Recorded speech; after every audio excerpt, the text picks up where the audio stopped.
জনে অস্থির করে মন হয় কি বলি দুয়োজনে অস্থির করে মন একা মনে পূজা করে একা মনে পূজা করে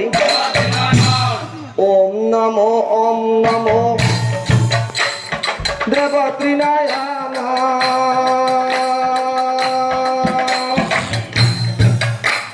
কাকুতি কৰিছো প্ৰভু বিয়াদৰি কানা ওম নমো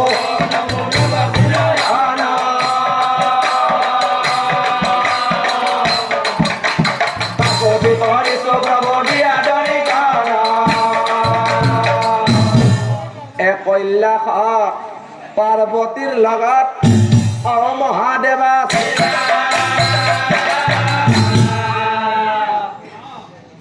ভকতৰ কাতৰ বাণী শুনি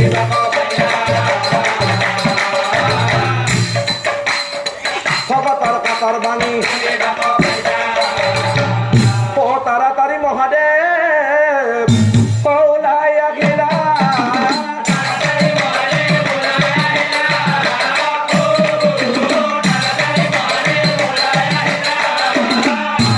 কমৰি কুণ্ড মণিকাৰ আগে উপস্থিত হইলা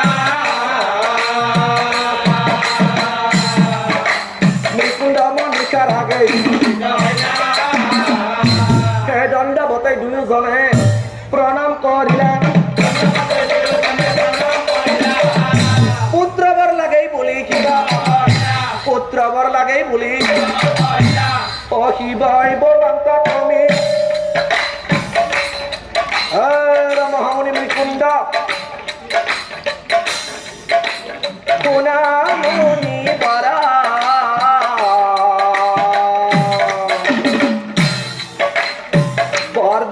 তুমি ললে পুত্ৰ বৰা তুমি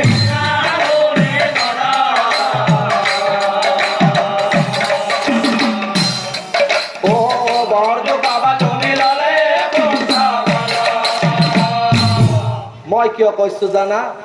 কাৰণ সমাজত পুত্ৰৰ বাবে সুখ পায় পুত্ৰ বাবে দুখ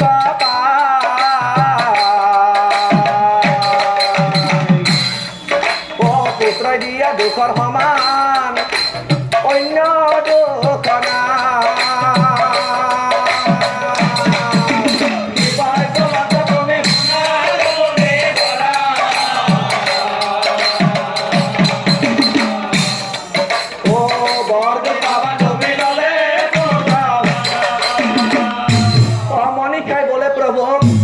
চৰণতে ধৰ বংশ ৰক্ষাৰ বাবে এটা বংশ ৰক্ষাৰ বাবে কি কলা তেনেহলে তোমালোকক পুত্ৰবৰ লাগিবই শুনা তোমালোকে পুত্ৰবৰ পাবা কিন্তু দুজন পুত্ৰৰ ভিতৰত এজন পুত্ৰহে পাবা আৰু সেই দুজন পুত্ৰৰ কোনজন কেনেকৈ হ'ব জানা প্ৰথমজন পুত্ৰ হ'ব কি হ'ব মহামুনি মহাধাৰ্মিক মহাজ্ঞানী মহাপণ্ডিত কিন্তু সেই পুত্ৰজন দেখিবলৈ হ'ব একেবাৰেই কুৎসিত মনত ৰাখিবা সেই ভাল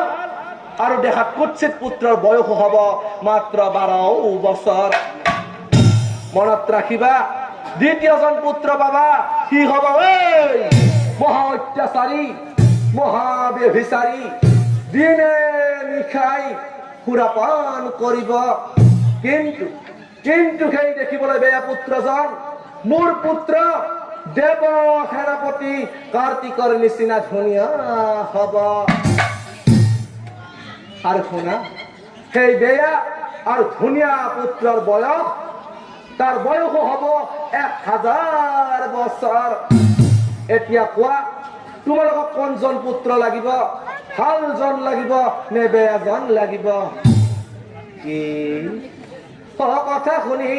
দুয়োজন বিপদত পৰিলা হাৰ যাক চাই মুনি পাছে হাৰ যাচাই মুনি পাছাই ৰৈ প্ৰিয়ে প্ৰভু যে আমাক দুটা পুত্ৰ দিম বুলি ক'লে তাৰ ভিতৰত প্ৰিয়ে এতিয়া আমি ভালটো এলাম নে বেয়াটো এলাম এটা পুত্ৰ আমি নিশ্চয় নাম কোনটো পুত্ৰ কথা প্ৰভুৰ আগত পাম কোনটো পুত্ৰ কথা প্ৰভুৰ আগত পাম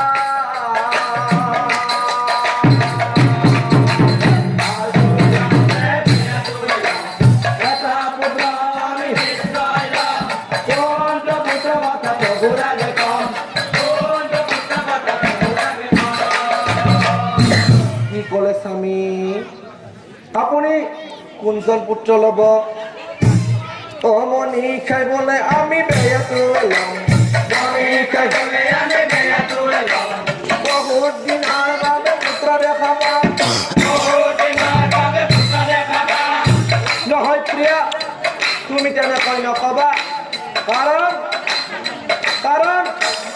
100টা শিয়াল জন্ম দিয়াতকৈ এটা সিংহ জন্ম দিয়াই যথেষ্ট গতিকে প্ৰিয়েই ভালটোৰ কথাই আমি প্ৰভুৰ আগে কওঁ ভালটোৰ কথাই আমি প্ৰভুৰ আগে কওঁ দুদিনমানৰ বাবে পুত্ৰ হওক পাওঁ কেনেকৈ নকবা খং নকৰিবা যদি মৰি যায় আমি ভাগ্য দিয়াম ভালটো এলাম নে বেয়াটো এলাম এটা পুত্ৰ আমি নিশ্চয় ৰাম কোনটো পুত্ৰ কথা প্ৰভুৰ আগে পাম কোনটো পুত্ৰ কথা প্ৰভুৰ আগে ভালটোৰ কথা পাছে কিবা কহিলা তথাস্তু বলি ৰাখিব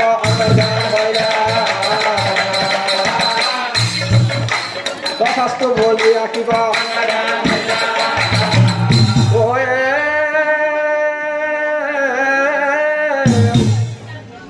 শিৱৰ পৰে